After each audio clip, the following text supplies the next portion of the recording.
CISF मध्ये नियुक्ती झालेल्या युवतीकडून ध्वजारोहण. टुनकी ग्रामपंचायतीचा आदर्श उपक्रम.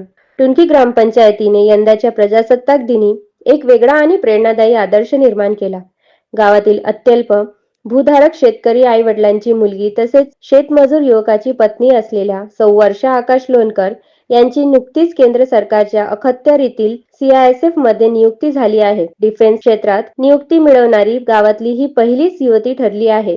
या गौरवपूर्ण कामगिरीचा सन्मान करत सरपंच सौ सीमा राजेंद्र वानखडे यांनी स्वतः ध्वजारोहण न करता हा मान नवनियुक्त सीआयएसएफ जवान सौ वर्षा आकाश लोणकर यांना दिला. त्यांच्या हस्ते ध्वजारोहण करून राष्ट्रीय ध्वजाला सलामी देण्यात आली. या प्रसंगी उपस्थित नागरिकांनी टाळ्यांच्या गजरात त्यांचे अभिनंदन केले. याच कार्यक्रमात गावातील इतर विविध विभागात नियुक्त झालेल्या युवकांचा ग्रामपंचायतीच्या वतीने सन्मान करण्यात आला.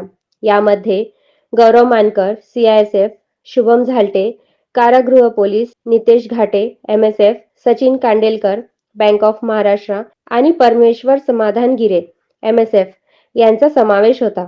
सर्व मान्यवरांचे स्वागत वृक्षारोपणाच्या माध्यमातून करण्यात आले. तसेच त्यांच्या हस्ते महापुरुषांच्या प्रतिमांचे पूजन करण्यात आले. हा आगळा वेगळा झेंडावंदनाचा कार्यक्रम ग्रामपंचायतीच्या पुढाकारातून आणि गावातील असंख्य नागरिकांच्या उपस्थितीत उत्साहात पार पडला.